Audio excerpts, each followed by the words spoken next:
शंकर भगवान की जय।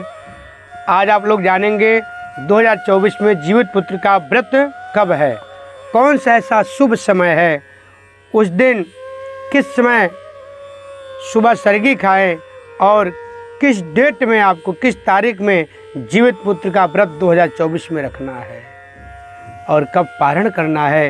ये बहुत विशेष विधि होता है और आप लोग आज इस वीडियो के माध्यम से जानकारी प्राप्त करेंगे जीवित पुत्र का व्रत किस लिए होता है और माताएं कितनी कठिन मेहनत करके कितना बड़ा तपस्या करती हैं जिससे उनके संतान की आयु लंबी हो।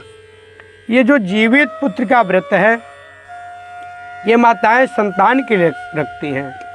जो हमारी माताएं बहनें हैं ये अपने संतान को दीर्घ आयु को बढ़ाने के लिए जीवित पुत्र का व्रत रखती हैं।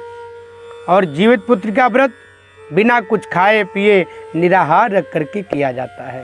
उस दिन ना तो कुछ खाया जाता है, ना जल पिया जाता है और ना ही उस दिन कोई दूध फल इत्यादि का सेवन करते हैं, ना भोजन का सेवन करते हैं।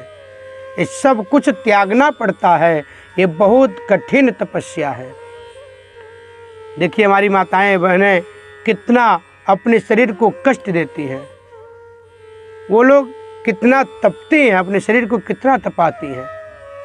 कभी संतान की व्रत रखती हैं, कभी पति के स्वस्थ रखने की कामना से व्रत रखती हैं, कभी पति की आयु बढ़ाने के लिए वो लोग व्रत रखती हैं। ऐसी हमारी माताएं बहनें अनेक प्रकार की व्रत रखती हैं, अनेक प्रकार की पूजा करती हैं।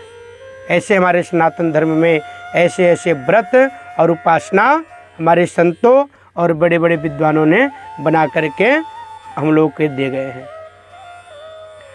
ये पूजा पाठ से बहुत ज़्यादा फल प्राप्त होता है, व्रत उपवास से बहुत अधिक फल प्राप्त होता है।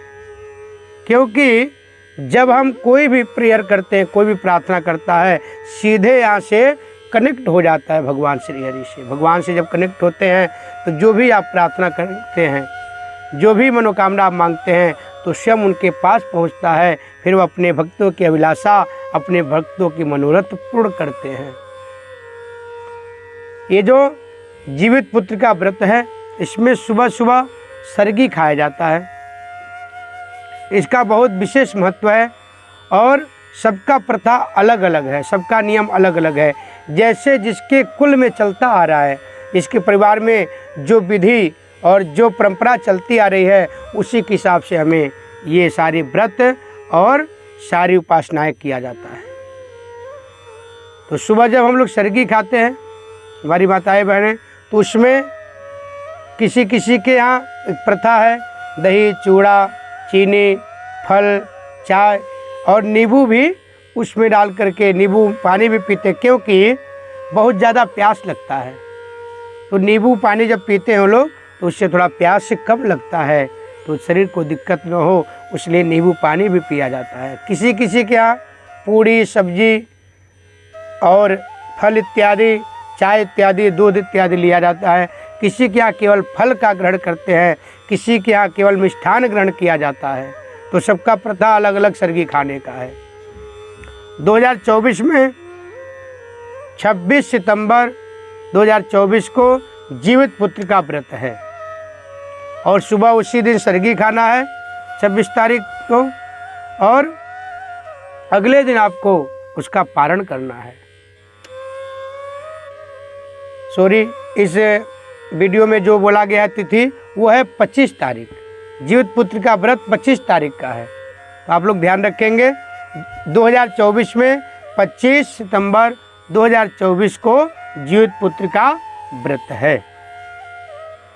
आप लोग 25 तारीख को जीवित पुत्र का व्रत रखें, उसी दिन सरगी खाना होता है। सुबह सुबह पहले सरगी खाएं, फिर व्रत रखें और व्रत पूरा दिन रख करके दोपहर में नींब का दातुन किया जाता है। नींब का दातुन करने के बाद स्नान किया जाता है।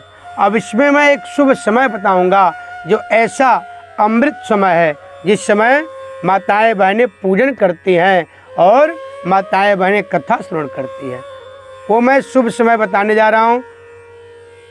25 सितंबर 2024 के दिन आप लोग 4:18 से लेकर के शाम 7:09 तक आप लोग भगवान जीव मुत वाहन का पूजन करें, कथा सुने।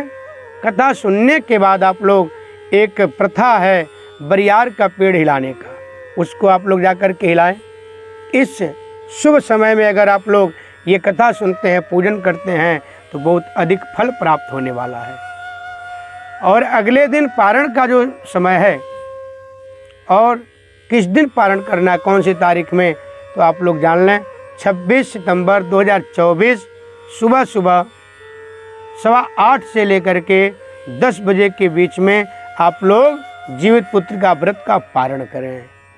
जो माताएं बहनें जीवित पुत्र का व्रत रखी है, उपासना की है, वो लोग 26 सितंबर 2024 को सुबह 8:15 से लेकर के 10 बजे के बीच तक पारण कर लें। तो इस वीडियो को यही समाप्त करते हैं। आप सभी का बहुत बहुत धन्यवाद। बोले जीव मुत वाहन भगवान की।